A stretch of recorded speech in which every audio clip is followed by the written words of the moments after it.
MS પેઇન્ટમાં આજે આપણે ભાતચિત્ર દોરીએ તો સૌથી પહેલા એક રેક્ટેંગલ શેપ લઈ લઈશ, એને આપણે આવી રીતે ડ્રો કરી લેશું. ડ્રો થઈ જાય ત્યારબાદ આપણે લેશું ડાયમંડ શેપ. માઉસ હાઇલાઇટર ચાલુ કરતું.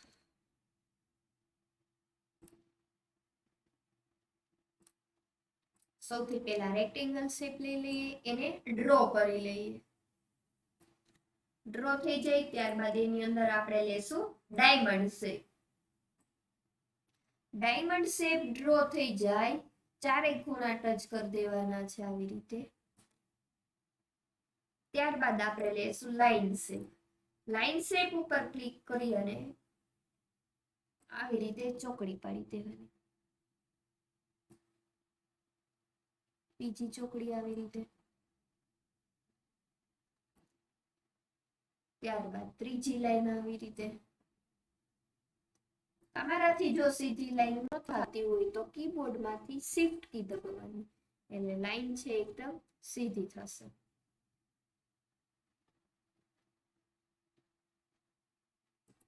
આટલું થઈ જાય ત્યારબાદ આની અંદર આપણે એક ગોળ રાઉન્ડ ડ્રો કરી લેવાનું રહેશે. તો અહીંથી ગોળ રાઉન્ડ લઈ અને એને ડ્રો કરીશ. શિફ્ટ કી દબાવો તો એકદમ ગોળ રાઉન્ડ થશે. ત્યારબાદ એને વચ્ચોવચ મિડલમાં તમારે 4 એરો કીથી અથવા તો માઉસથી રાખી શકો.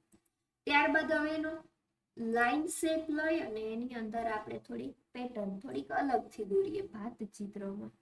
આવી રીતે તો બધા જ ખૂણેથી આવી રીતે ડ્રો કરી અને ખેંચી લેવાનું છે. ગોળ રાઉન્ડ છે ત્યાંથી શરૂ કરી અને અહીંયા સુધી આવી રીતે. અથવા તો તમે ઉપરથી પણ અહીંયા ટચ કરાવી શકો. તમને જે રીત સહેલી લાગતી હોય એ રીતથી આવી રીતે ડ્રો કરાવી શકો.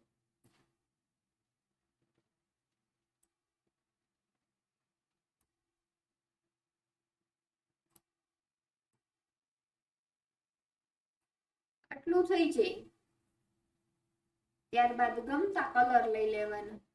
ફિલમાં જવાનું અને ગમતો કલર લેવાનો.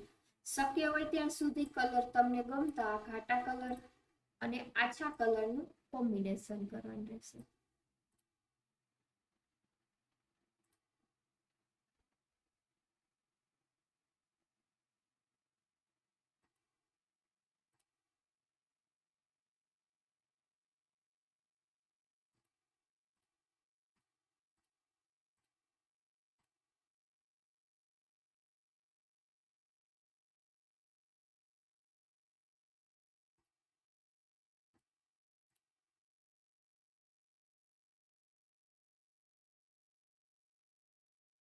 ત્યારબાદ બીજો કલર એક લઈ લઈએ.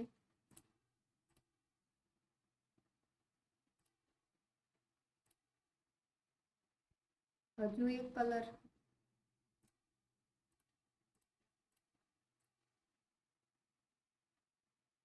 અંદરનો કલર ફિલઅપ કરીએ.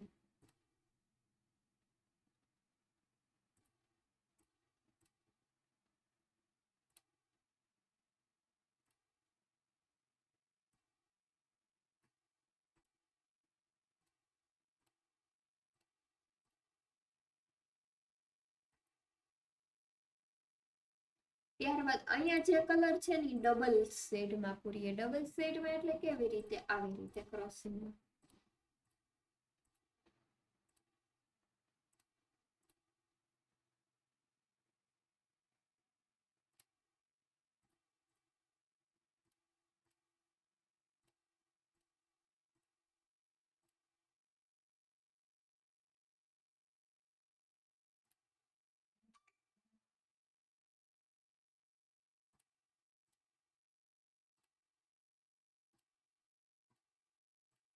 તો અત્યારે ભાતચિત્ર તૈયાર છે. Thank you.